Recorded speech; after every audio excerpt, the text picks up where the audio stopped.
So Bhupender ji, you want to? Sir, please start, sir. Please. Okay. Good afternoon, everyone. It is my proud privilege, and indeed, it's a huge honor for me to welcome Mr. G.P. Puri to this gathering. I have known Mr. G.P. Puri for more than 20 years, and not only he has been a colleague and then a leader, but more than that, he is one person I have always looked up to understand the finer nuances of things in business.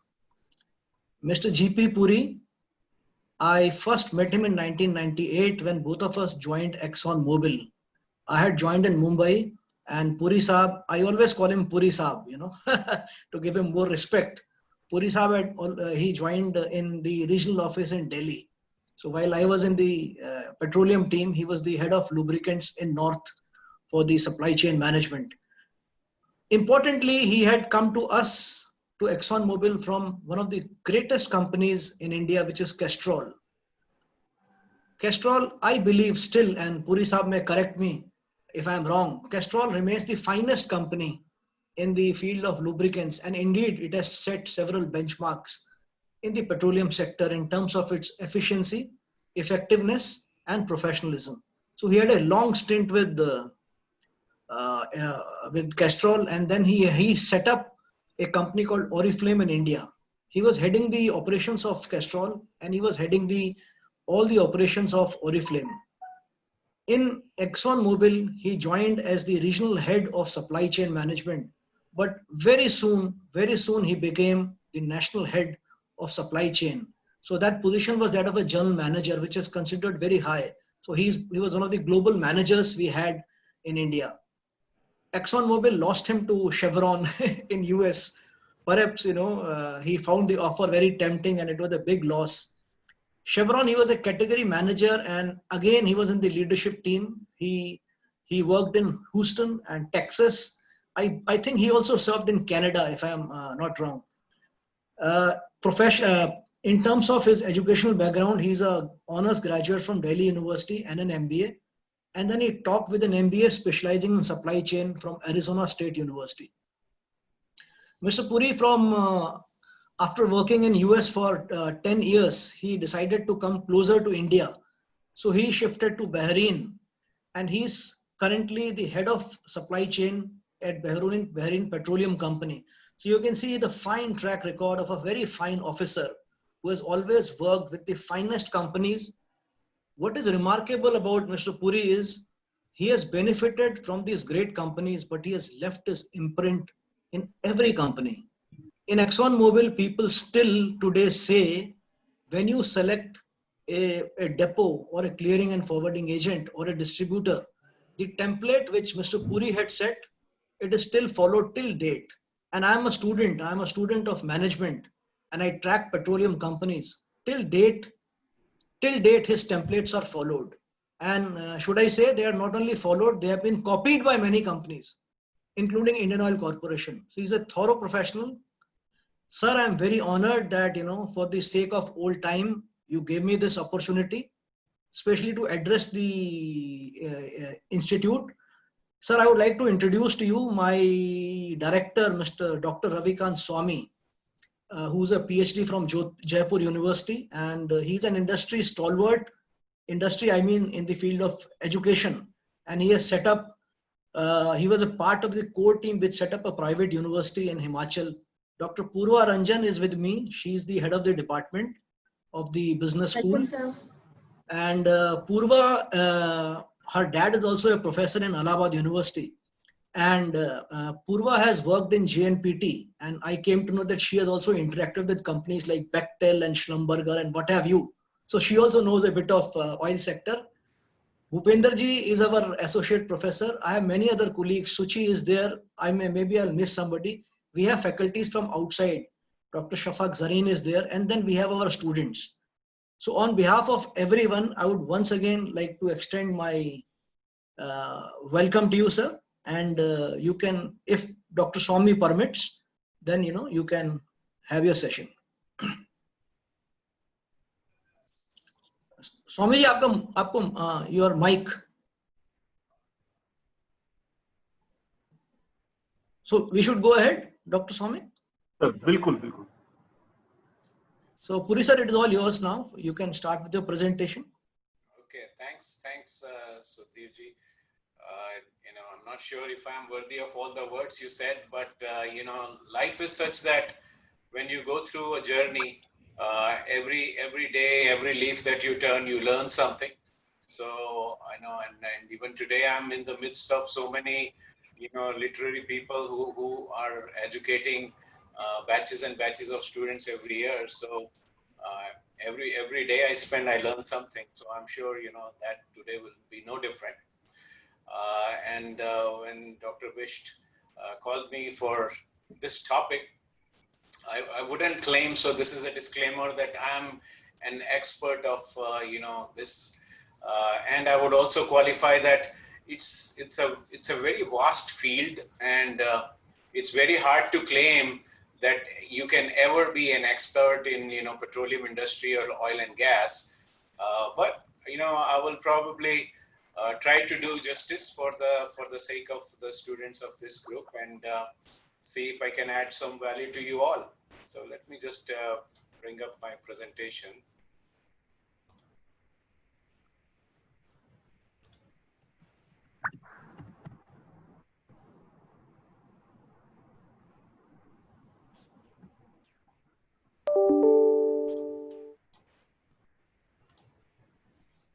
Let me know if you can see my screen. Yes, we can, sir. Okay, let's get to the presentation then. So what we are going to do today is just a quick overview on what we'll go through. I'll probably begin with look at what oil is and where do we get it, how is it formed. We've often heard that oil is called black gold. So look at why it's called black gold. And oil is all about demand and supply. So we need to look at how much oil do we need. So I'll quickly touch upon that, and then we'll go over to the energy as a overall subject, and what's the supply and demand situation for the current and then years to come. And then we will look at the oil and gas supply chain, or value chain as we may call it, how that works. I don't think any discussion on oil and gas or petroleum is complete without looking at how the pricing work, because I know everybody gets boggled by whenever there is a price increase in the gas we buy or petrol we buy, because we are all attached to it, right, in some form or the other. So I'll try to talk a little bit about that, and then towards the end we will talk a little bit on what does oil and gas career mean for all of us. Okay. Sure. Yes. All right, so going over to brief introduction, petroleum is basically a very generic term, and all the hydrocarbon mixtures we talk, combinedly we call them as petroleum, and they come from nature in three different forms. So obviously liquid, gas, and solids. So gaseous form is called natural gas. If it's liquid, it's the crude oil. And the solid form, you usually see things like bitumen or pitch, etc., etc. And natural gas is something which we've been hearing of late, because I think industry has been looking to diversify and move into other types of fuels or other types of energy sources. So last 1 or 2 decades, we have been trying to work more around that. So let's begin with what is a crude oil. It's basically an organic liquid. It's found in commonly in Earth's surface. Of course, it's found in the layers of water, deep down in the water as well. It's made up of typically thousands of molecules composed of different hydrogen and carbon atoms. So I'm not going to go much into chemistry, so don't get worried, okay? And that's what we call as hydrocarbons. And they contain, when you find the crude oil or hydrocarbons from the Mother Earth, they come with different proportions of impurities, maybe oxygen, sulfur, nitrogen, or other heavy metals. So that's what we get along with, you know, the hydrocarbons when we find. Where did the word petroleum originate from? It's derived from the Latin word petra, which basically means rock, and then oleum means oil. So primarily, as you can see, because the word rock comes here, the primary sources of crude oil were all through, you know, the surface of Earth. I think it's in later timings when we started finding more crude oil, you know, in deep water, etc. So, you know, and generally, in a generic manner, people also address as hydrocarbons. Some of them, as I said, are in gas or liquid form. Methane is the most common example of the gaseous form. You know, typically we use that for running our kitchens. Moving on, so how's the oil formed? It's formed by, you know, accumulation of hydrocarbons. So where you find a lot of deposits of hydrocarbons, they typically accumulate naturally thousands and thousands of feet below the surface of Earth. And that happens when there are dead organisms that get trapped underground. It could be either, you know, marine animals or even, you know, plants. So when those materials get, you know, deposited, you know, in the surface of Earth deep down, they eventually become hydrocarbons. But it's not yesterday, it's not, you know, last year. It's millions and millions of years ago, the times of dinosaurs. You know, it's typically between 250 to 500 plus million years ago when those, you know, things actually went down to the surface of Earth, and it took that much time for that to become, you know, source of energy that we can, you know, bring out and consume today. And what happens when these deposits are there? They get trapped under the Earth in extreme temperatures and pressure.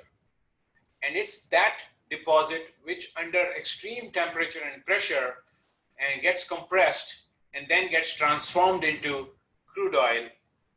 But as I said, I'll repeat, in millions of years ago, it's typically about 500 millions of years ago.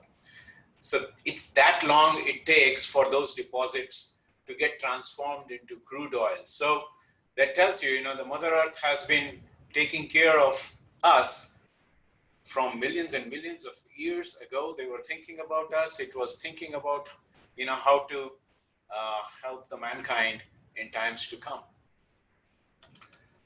So how's it formed? Typically, there are three conditions that have to be met. So of course, there are deposits.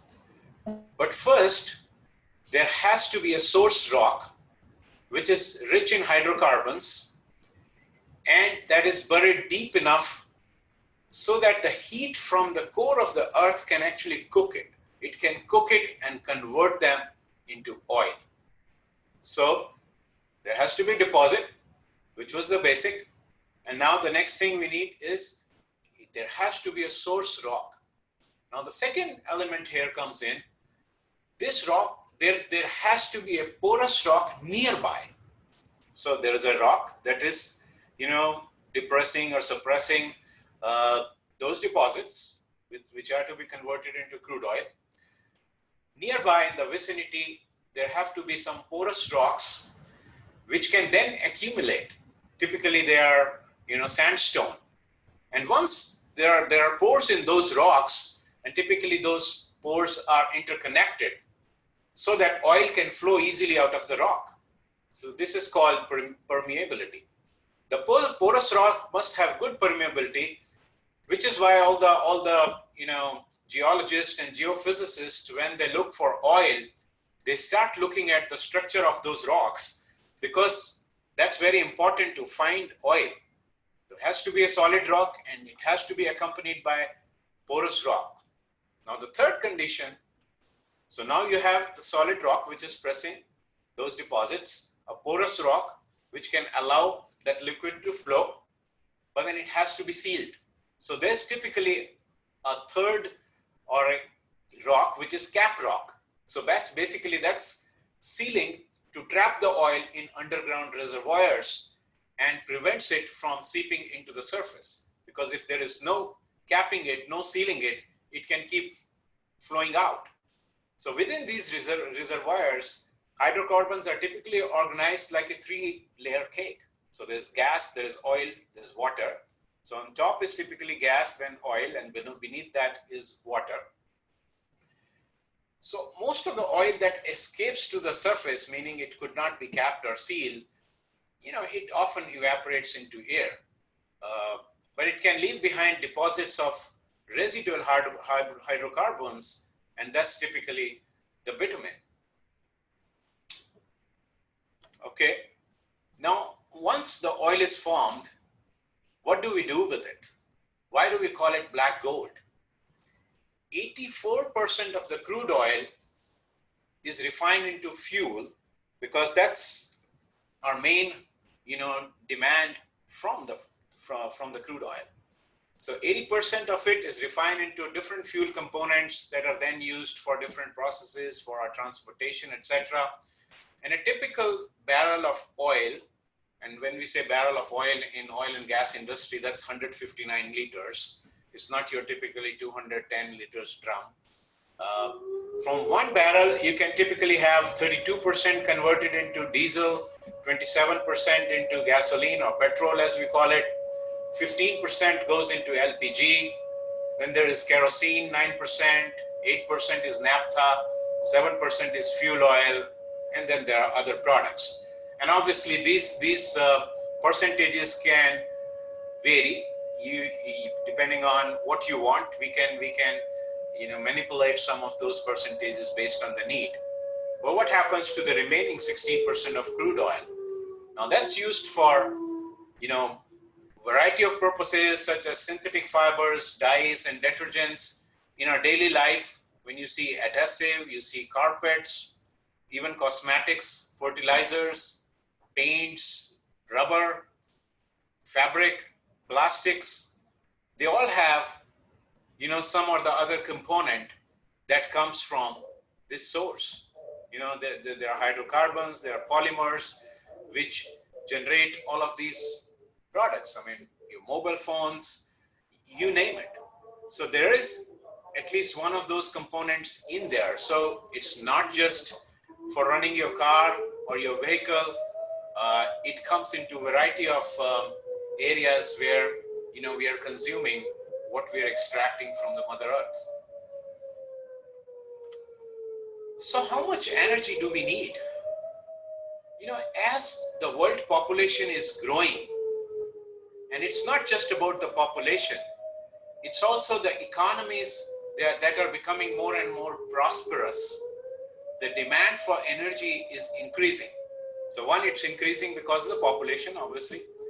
And then with prosperity, some of the usages that we talked earlier grow. I mean, the more prosperous countries have more vehicles, they have more industries, they have more of everything we talked, be it plastics, be it roads, it's used everywhere. If you just look at US alone, 25% of the world's total oil production happens in the US, and 45% of the world's total gasoline is in the US, because obviously, they have the largest density of vehicle population, industries, they're more advanced in everything we say or do. But there's a major shift happening. When you see the newer developing economies like Brazil, like Russia, India, China, our middle class is becoming richer and richer. The economies are expanding, the GDPs are increasing. So what's that doing to the need of petroleum products? It's impacting the demand. The demand is going to go up. Energy is fundamental to all the modern life. You look at any aspect of quality of life today, over the last several decades, with rising prosperity, there's an increase in demand for homes, There's an increase in, industries that are being set up when people have money, transportation, and all of them needs energy to power them. The global demand for energy is going to rise by almost 20% between now and 2040. So the market demand is constantly going up. Global electricity demand is actually going to rise by almost 60% in the same period from now to about 2040. Because we need more electricity to electrify our buildings, for our factories, for cars, for buses. We have so many smart appliances, your phones, anything you need today or you use needs electricity. The more automation we do, the energy consumption is going to go up. Of course, as the time is passing by, we are looking at more natural resources like the solar, wind, as the sources of energy. But all of that is going to be sucked by the demand for electricity. Almost half of world's energy is dedicated to the industrial activity. There are new homes, new factories, roads, household appliances. They all need energy to run. You need, for more construction, you need more steel, more cement, more chemicals. They all need energy to produce them. As the economies are prospering, we need more cars, more transportation vehicles. If you look at, I know you're all living in or around Delhi. About 20 years ago, if you walk through the lanes of Delhi, there were not many 3-story houses or 4-story houses that we saw, typically 1-story houses. And if you go to any household, you typically see either a Bajaj Chetak scooter, or maybe people may have migrated to a Maruti 800. Maybe it's 30 years ago. Okay. But what if you go to a neighborhood in Delhi now? People have given their homes to a builder. A typical 1-story house has been converted into a 4-story house with a lift. So there's a family living on each floor. Somebody had 1 vehicle per family. Today you have at least 2 or 3 vehicles per family. And if you have 4 families in a building, you have 8 to 10 vehicles. Where's the place to store, right? So all the neighborhood fights or arguments that happen of late are all around parking. But come to think of it, what has that done to Delhi? Every year we have months and months where Mr. Kejriwal has to justify why there is pollution and what have you done about it. So when there is increase in demand of energy, I think there is increase in other associated issues as well. And that's where it leads to, all the discussion about CO2 emissions, etc. There has been an awakening of sorts. You all must have heard about, global warming, etc. There was a convention in Paris, I think in 2015, where they looked at the future of, energy-related CO2 emissions and how that's going to, cause global warming. And it's been established that if we keep going the way we are going, by then that the mean temperature will rise by 2 degrees. It looks small, but that's going to cause a havoc in so many different ways. So that's another one. And then oil and natural gas remains important energy source today. So 55% of the energy comes from oil and gas.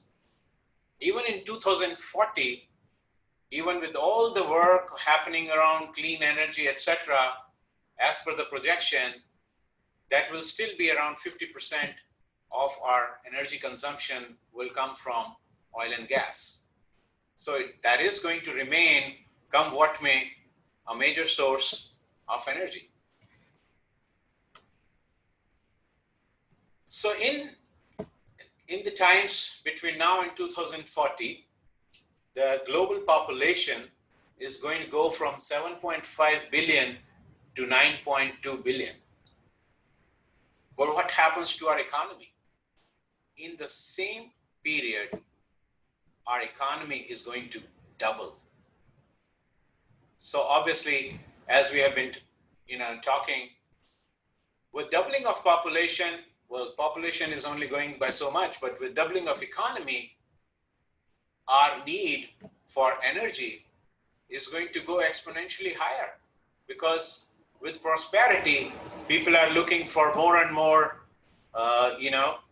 sources, resources, equipments, appliances, you name it. There'll be more roads, there'll be more vehicles, there will be more appliances, there will be more buildings, there will be more factories, and all of that is going to need energy. To meet that need, in a safe, reliable, and affordable manner, and also making sure that it does not impact the environment, we need to work on innovation and some advanced technologies. And that will need some real practical and robust solutions to meet the needs of us as individuals and us as businesses and us as governments. There's a lot of work which needs to be done between now and the times to come, because the need is going to explode. So oil and gas or petroleum industry, typically we talk about it's a demand and supply driven industry. So how do we manage demand and supply? If you look at the graph on the left, from 2000 to 2040, you see the color in green. That's how our demand for transportation is going to grow. If you see on the red color, that's our electricity generation demand going to grow.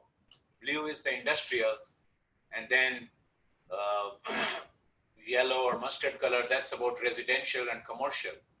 So the largest increase actually comes from either transportation or the electricity demand. Our global demand for energy is going to reach from 675 quadrillion BTUs in 2040, which is almost 20% up from 2017. And that is because of the growing population and the rising prosperity, the doubling of the economies, as we discussed. The electricity generation is the largest and obviously the fastest growing sector because of the increase in the usage of different appliances, etc. It's basically showing us how the developing countries are going to consume more energy.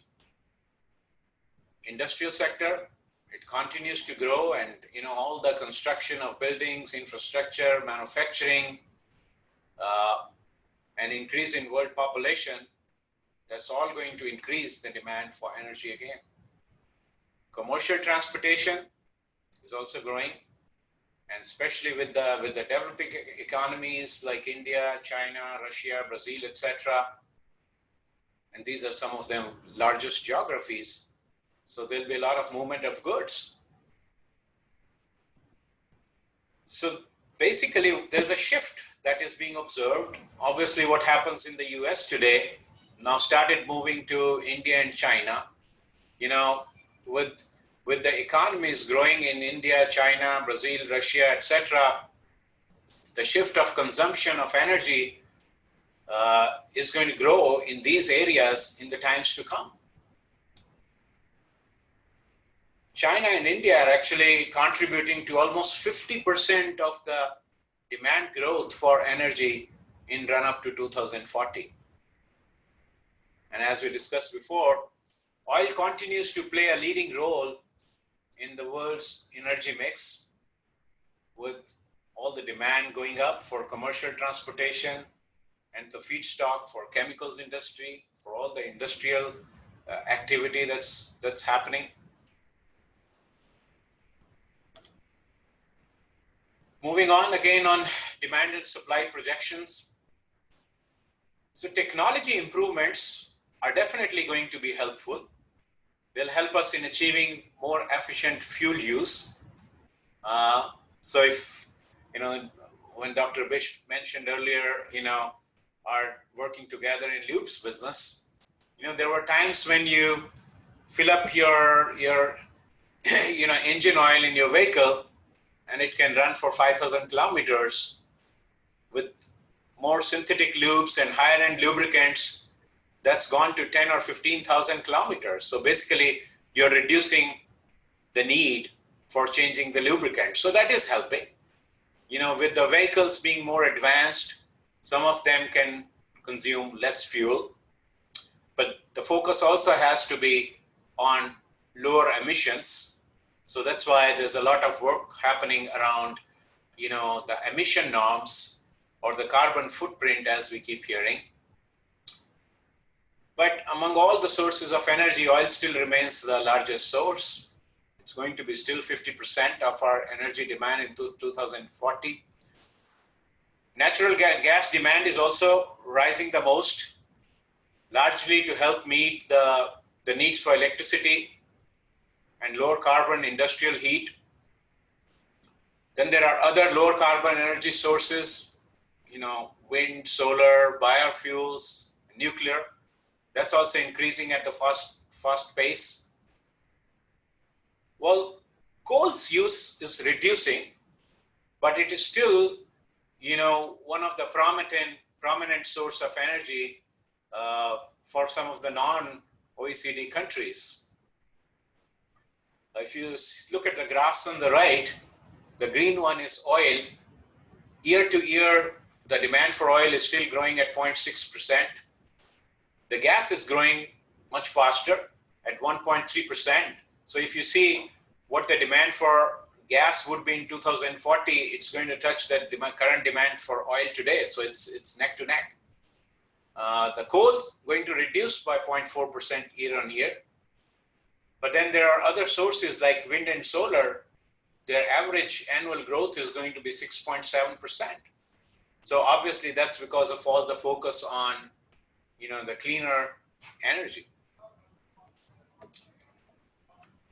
So let's move to the oil and gas supply chain, or value chain as we call it. Typically oil and gas industries, talked about in either upstream or downstream. Upstream is where the exploration happens, meaning, where the geophysicists and geoscientists are trying to explore oil, find oil, and then there is production. So that's why that part of the business is called exploration and production. You explore, you drill, and then you produce. There are companies who are dedicated 100% on just finding oil, finding the new oil fields, discovering them, developing those products. There are so many, data scientists, geoscientists working full-time on that part of the business. It is a investment-heavy business, requires a lot of investment, and probably the hit rate is very, very low. So maybe 9 out of 10 is investments in that are going to go waste. Means you invest energy, your human energy to find oil, you invest all the resources to find oil, but you may not find one. I think of late, there have been a lot of data simulation studies where it has been constantly improving the hit rate for finding oil because of our ability to simulate and tabulate that data to make meaningful conclusions. So again, data is key there. And then there is midstream. Once you have produced or found oil, you need to move it. So transportation and shipping, either through ships or pipelines or tank terminals, that part of the business before it goes to the refinery is considered as midstream. And then the downstream, where you actually, as I said earlier in the beginning, that when you find crude oil, it comes with a lot of impurities. So that crude oil, typically when you see pictures of it, it's all dark, it's black because it's sitting with a lot of sediments and a lot of impurities, be it sulfur, be it, metals. So you need to clean that, you need to, refine it before you can start using it. And then different processes of refining, different processes, different levels of distillation of oil produces different products, be it diesel, be it bitumen, be it, petrol, be it aviation or jet fuel. They're all different cuts in the fractional distillation process. And nowadays there are a lot of advanced technologies available where you can manipulate the process to meet the desired output, because each type of crude may not deliver the type of fuel you want, but with improvement in those technologies and processes, it helps you improve some of the product mix. So there's a constant investment required into that. And then of course, all the petrochemical plants, all the polymers, plastics that are produced as way of downstream, is part of the downstream. What you see, your gas stations or petrol stations or, tank terminals that store the petrol, diesel or other, downstream products, the marketing, so distribution, marketing and refining, that's all part of the downstream business. Okay, so now we know what are some of the, elements of value chain. Let's look at, how the pricing works. So when you read in the newspaper that crude price dropped to X dollar per barrel, what does that mean? So typically you'll see two nomenclatures there, either Brent crude or West Texas crude, because these are the most common benchmarks of crude pricing. So Brent is, that's a blend of several crude oils from the North Sea region, located just above Germany and UK. So the price of oil produced in Africa or Middle East or Europe, that's benchmarked against Brent crude. And West Texas Intermediate or WTI, it's a high quality sweet crude. It's a light oil produced in North America. So it's more America centric. That's where it is produced. So when you hear that crude price, it's either pegged to Brent or to West Texas crude. There are others like Dubai, Oman or Tapis crude, and there are probably some more. But those are some of the things that are some of the nomenclatures or benchmarks that is used. So what does it mean for me? I'm a typical, two-wheeler or a four-wheeler driver. Do I care about what the crude cost is? All I care is what's the price of petrol when I'm filling my car or my scooter, So I'm not sure what is the current pricing, but I think in Delhi it's around 82 rupees a liter or somewhere plus or minus a few paisa here and there. Now, the crude price today is about $40 per barrel. As I said before, barrel is 159 liters. So if I translate that, that comes to about 20 rupees a liter. So I have simplified or rounded up some of those figures. Okay. So when crude price, which is the source of generating petrol, is at 20 rupees a liter, the petrol that you buy at the petrol pump is at 82 rupees a liter. Now, typically what comes to your mind? You might be thinking, okay, there's somebody making too much money in it, right? It's 4 times. But look at the value chain. We talked about the upstream, which is exploration, drilling, production. And then there is midstream. What's been produced, you need to store it, you need to ship it, right? And there's some more processing involved. And then it comes to downstream. You need to refine it to get the right product mix. Then you need to distribute it, means you need to reach it again. So there is again some, storage required, some transportation required, and then you need to market those products. So every stage of the value chain or supply chain, there is a value addition happening. Now, the unfortunate part of this is the imbalance in supply and demand. For our demand of, petrol, diesel, or other fuel oils in India, we do not have the amount of crude oil we need. So India is the net importer of crude and is going to be the net importer because we do not have as many reserves that can ever meet our demand. And our demand, as I said earlier, is going to increase with all the, urbanization, all the industrial growth that's going to happen.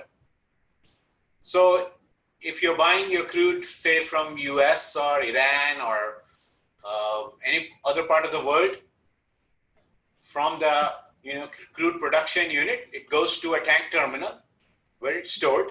So there are charges that you pay for storing it there, and then you need to ship it. So there are vessels and crude oil tankers that move all the way across the world from wherever it's coming, and it's coming to you.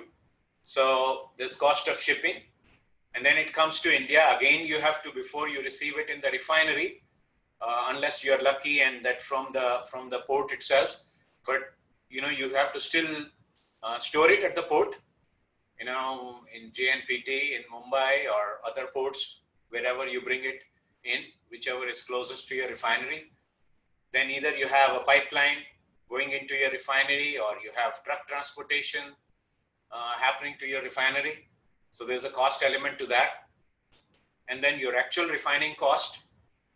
And then again, once the refined product is produced, whether it's petrol, diesel, you again have to store it in a tank, from the cooking vessels or flat distillation columns. It goes there. And then again, you move it either through pipeline or through rail wagons or through road transport to demand centers. And again, you have to store it in tanks before it moves to a petrol pump. So how many times? It's probably been stored 3 or 4 times minimum.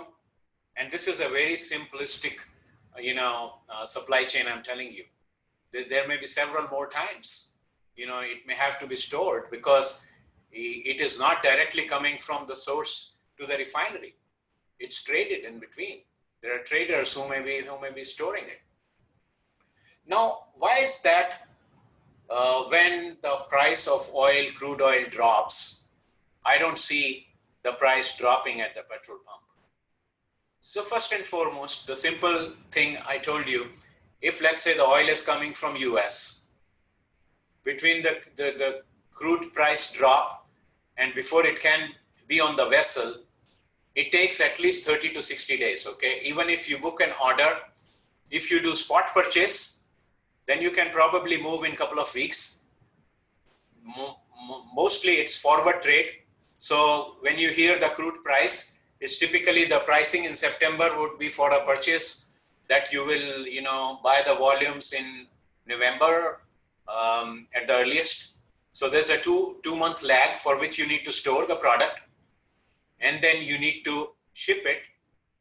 So what happened when the COVID hit us? You must have heard that crude oil dropped to below zero level. That's probably the first time I've heard it ever happened, that it went to below zero.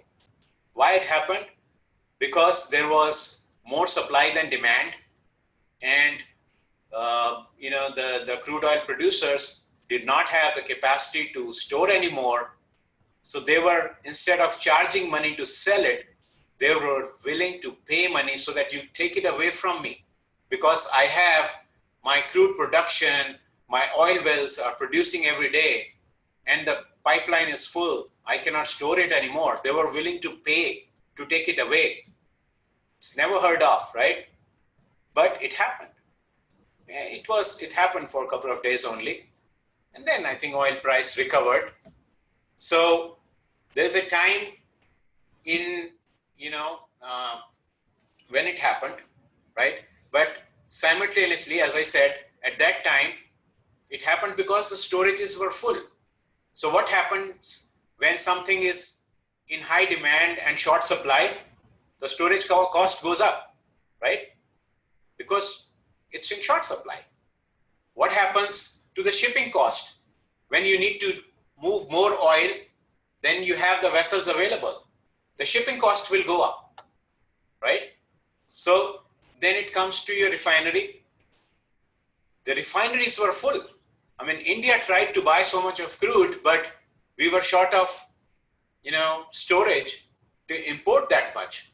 So it all, so firstly, there was a lag between that oil price, and by the time it can come to your refinery, and then it can get refined, and then it can be produced, even if you were successful in buying a lower cost crude.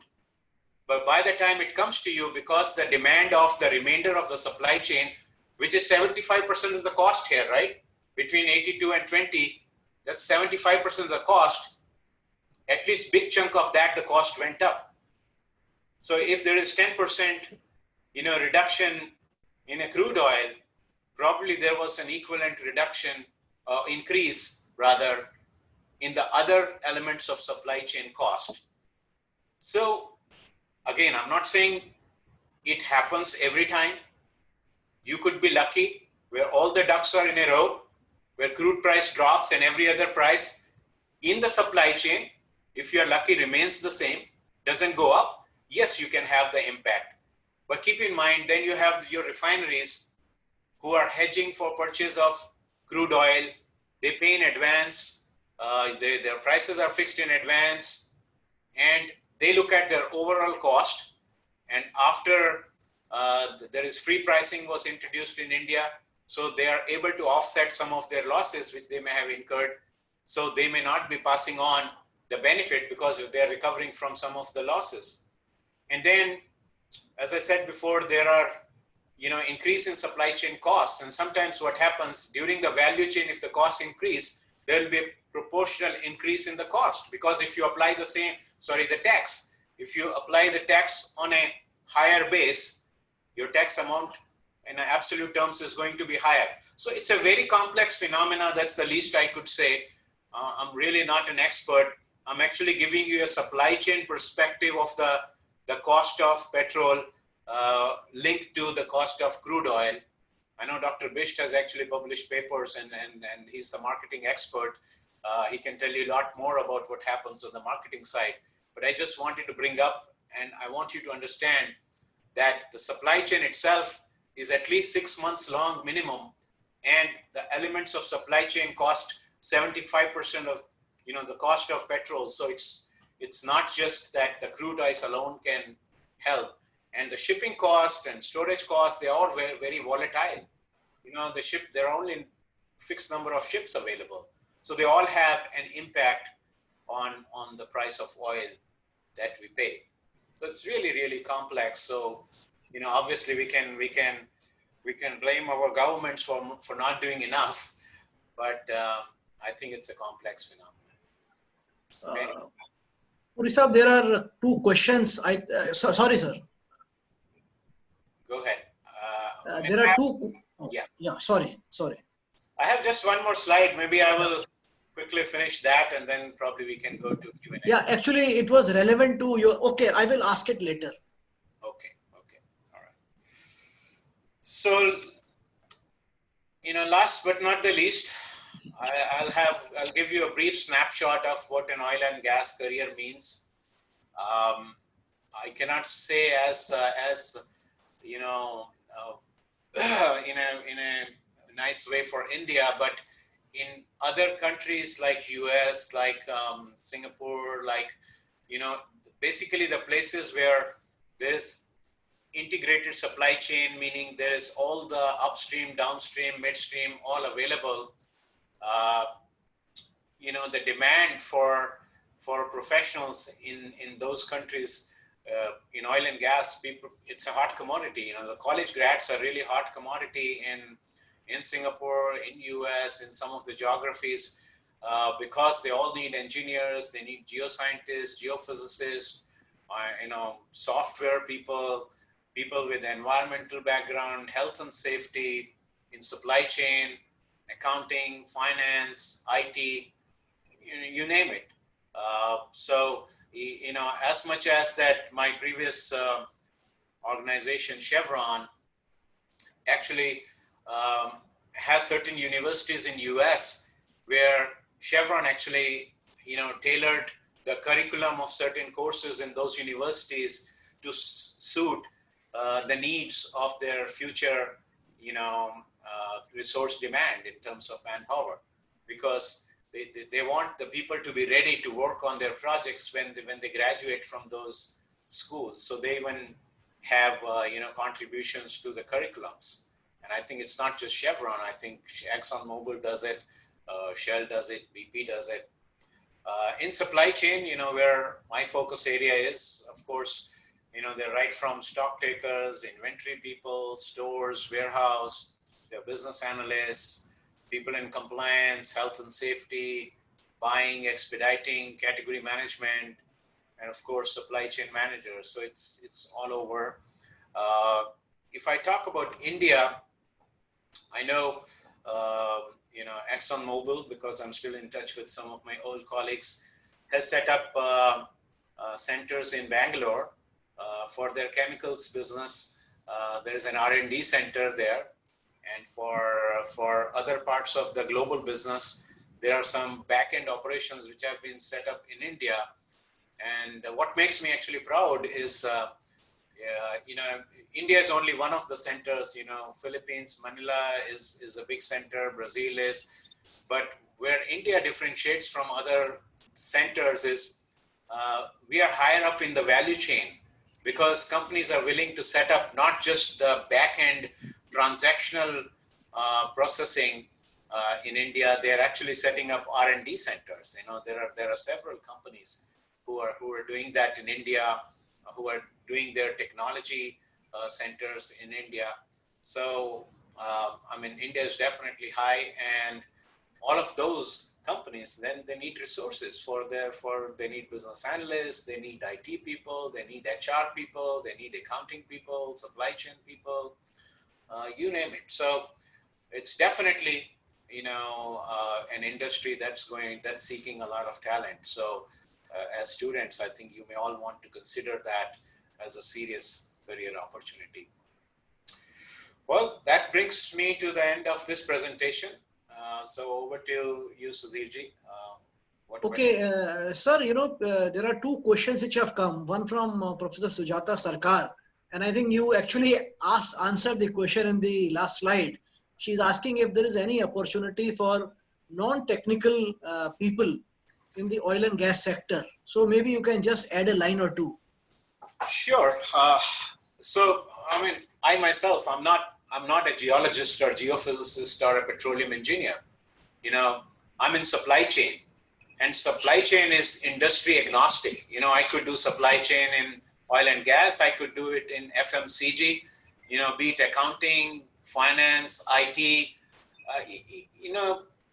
everywhere, HR. We need people in all of those streams. And as I said, India has the potential where we can move it up the value chain. So I don't see, Indian population just in the transactional roles, because there are several, and they are more in number.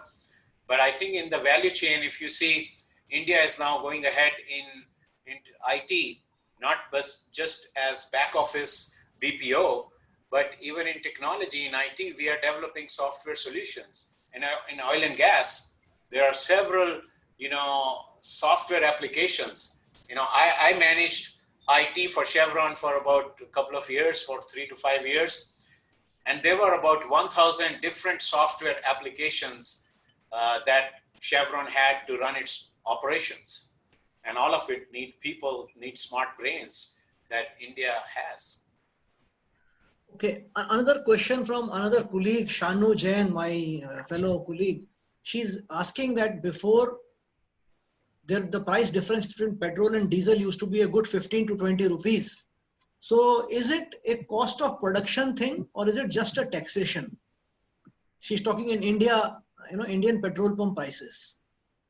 So I mean, the production cost, I don't think it has gone up that much. I mean, it goes up. Every cost goes up with the passage of time. But I think it is taxes. It is how also, if you're talking previously, then there was, the prices were controlled.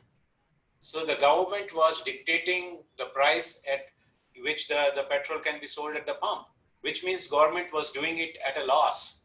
So over last 10, 15 years, the subsidies have been withdrawn. So there has been a gradual increase of, pricing. And of course, government did it slowly. So there's not an immediate shock. But obviously, if you hear in the media these days, the discussion is that government should not be, and it should not be, running organizations of profit, be it in oil and gas or be it in other businesses that government is involved. We hear lately about airlines and so many.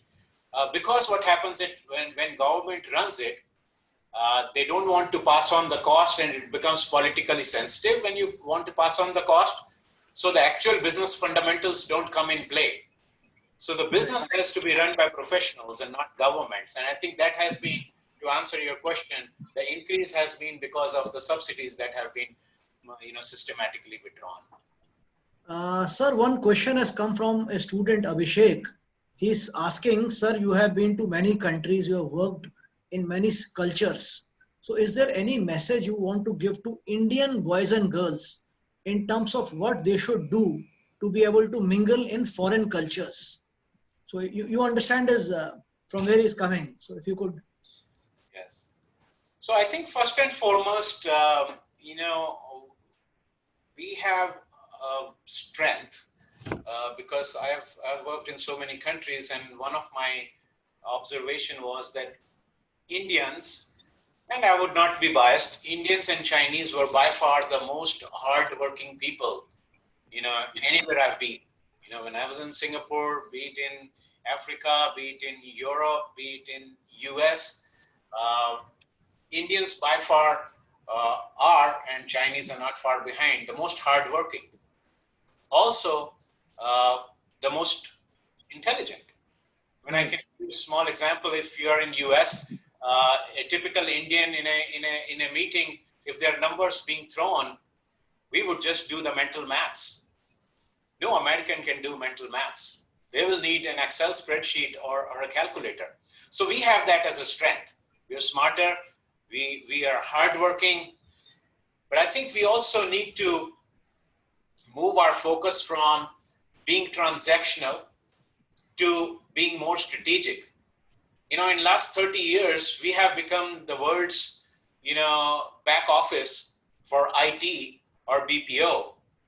But in the same 30 years, we should have been or could have been even technology leaders so that we could have created more technologies or software products that, the world could have used. And they were not difficult technologies. I mean, you see how quickly when Indian government banned Zoom, so many Indian solutions came up. But it just has not been our focus. We have been just happy with what business coming our way. I think time is now that we have to move from being transactional to be more strategic. We have the largest population of young professionals in the world. We are smart, we are educated. So that's our strength, and let's use our strength to build from here. Okay, sir, the last question, a girl has WhatsApped me and she says, I see her DP but not her name. So she's asking me, ask Puri sir, he has worked in 3 countries. Which country he likes most and why? Okay, I think that's a difficult question because if you ask which country, then it's always going to be India. Okay, that's my home. Right. I still visit India, because now I'm closer 2-3 times a year, but even from US at least once a year. But other than that, I mean, if it is outside India, I would say that's Singapore. It's just serene. It's very nicely organized. They are way ahead. They are always planning the infrastructure in Singapore is about 15, 20 years ahead of the game. That's how they build their infrastructure. That's how they build their roads and train and everything else. So their government is more advanced. You'll be surprised to hear that the ministers in Singapore, of course, there are politicians who are ministers, but several ministers are not from political parties, but they're recruited from corporates. There are people who are in multinational organizations as CEOs or higher-ranking officers, and when the Singapore government spots that talent, they recruit them in the ministry. And I think we have seen that in India. India recruited, for our IT, where we are today is all because of Sam Petroda, which was done maybe 30 years ago. So I think that Singapore model is just that we know the model. We need to do more and more to be like what Singapore is today. Okay, so Bhupender sir, can we go back to the original screen and this presentation, can we put it down? Sir, I wanted to ask a question.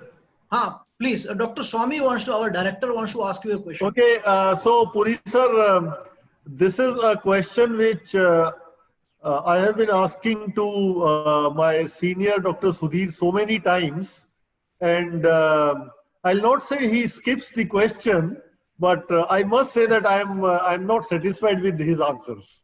So the question is that, sir, since 2014, the crude oil prices have become 1/3, from say $150 per barrel to close to $50 per barrel. Why is this benefit not being transferred to the armed public in India? So you know why Dr.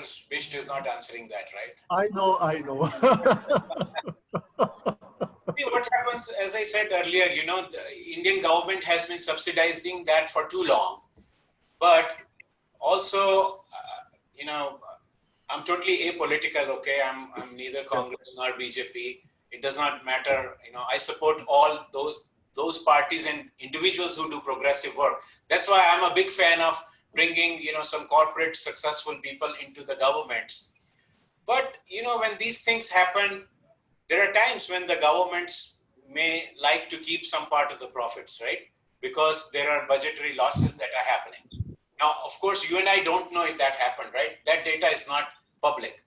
But either it is between the government or the oil marketing companies or the refining companies.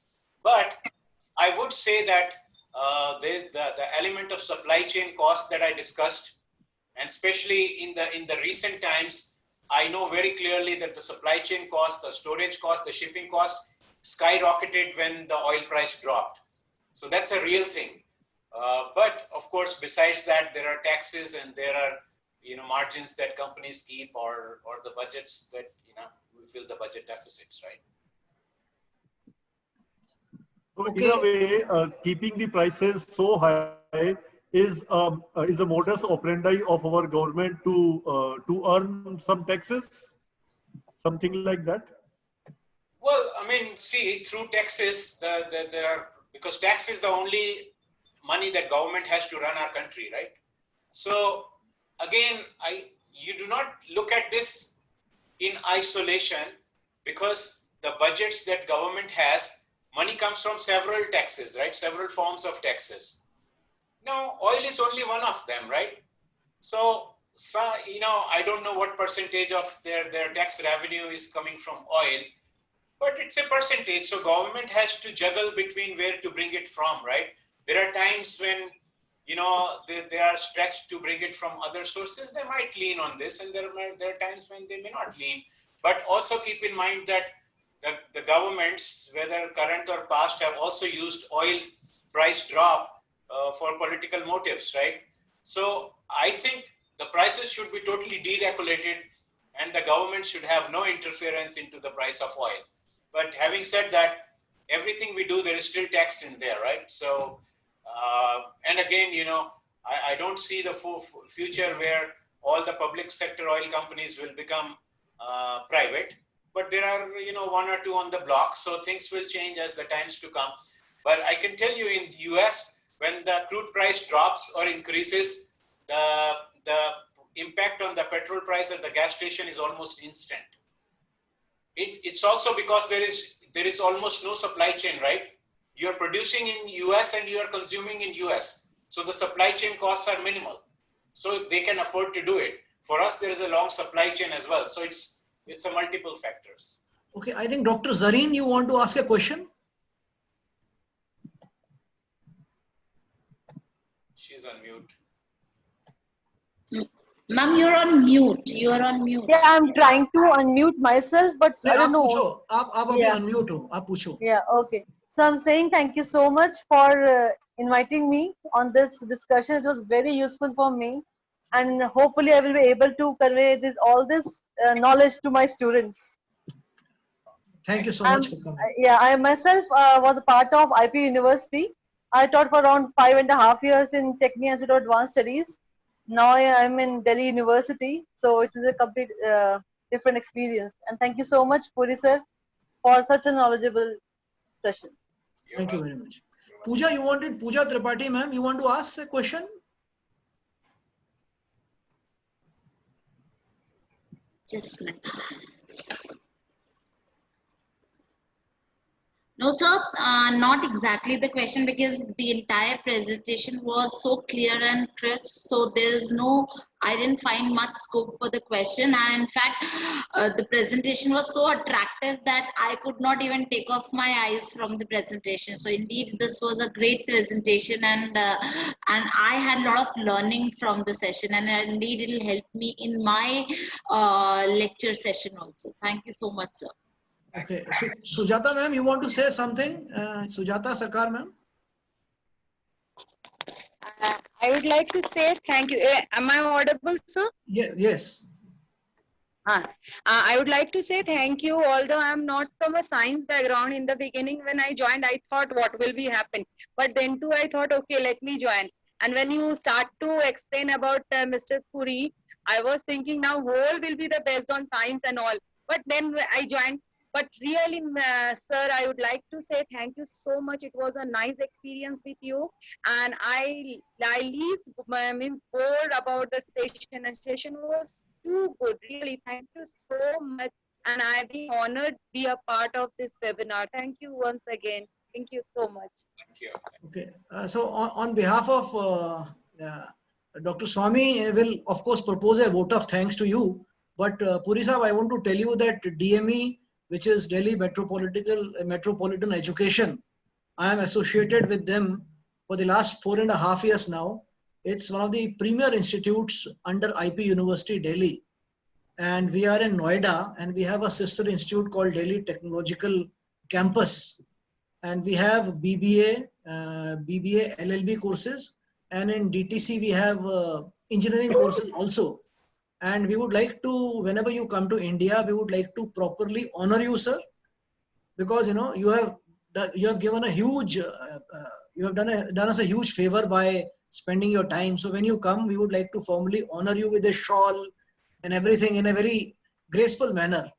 So Bhupender ji, can I give the opportunity of saying vote of thanks to Swami Sahab, or anybody else wants to do it? So, Dr. Swami, you can propose a vote of thanks, sir. Okay. Professor means, sir, prefixes like professors, doctor, they come automatically to people like me who are into academics since long. So, means I'm saying Professor Puri, I would like to thank you a lot for this session. And means oil industry is something which is of prime interest for citizens of a country like India, which is a huge oil importer, and the majority of our foreign exchange is spent on oil imports.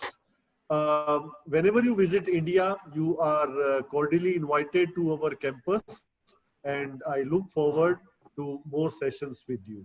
And thanks to Professor Sudhir for acting as a channel between DME and Puri ji. And thanks to HOD ma'am, Bhupender ji, Pooja Tripathi, and all the guests. Thank you. Thanks, Dr. Swami. Purva ma'am, you can sum up, and then we will close this. Purva ma'am, just say a few words. Thank you, sir, for giving the opportunity. I am feeling very much reconnected to my early career days of this particular field.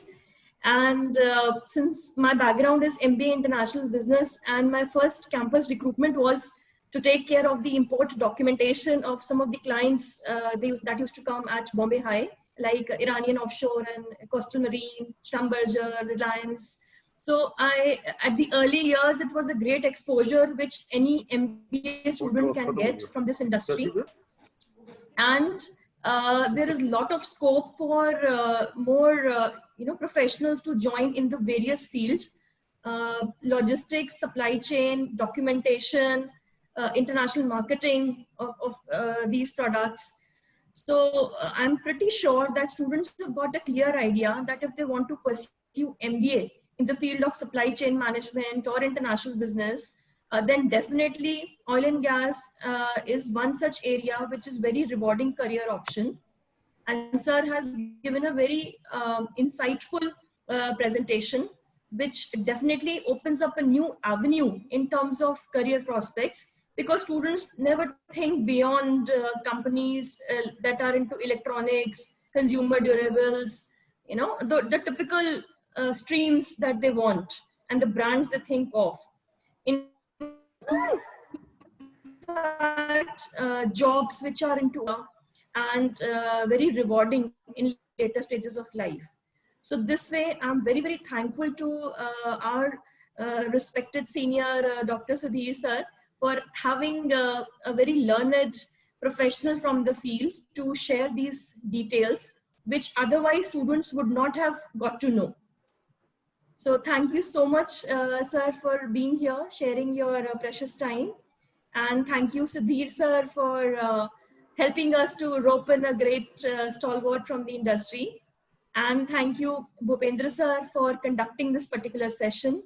And thank you, Director sir, for always encouraging us to have these sessions and supporting us in bringing variety of topics and senior people on this platform.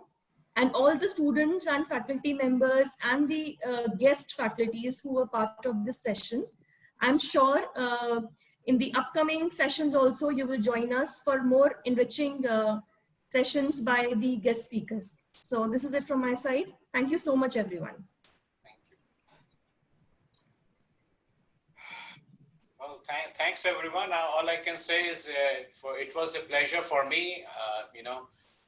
It's been, as I said, it's mutual learning. So while people are asking questions or while I was thinking, what to speak, I had to really, put myself, okay, as a student, what may I like to know? And also I was very careful that I do not go into a lot of technical jargons and all that, because, that's what I would expect a session to be. I hope I was able to do justice there. I tried to remain, as generic as possible. But it was a pleasure to be with you all, and definitely I would like to visit one of my trips to your place, and maybe we can have a lot more enriching discussions across supply chain, because that's what I'm very passionate about. And thanks, Sudhir, for giving this opportunity. Thank you, sir. Thank you. Thank you. All right. Have a good day. Bye. So, dear participants, now you please submit your feedback form. I have shared the link in the chat, and please don't leave without filling that form. Okay.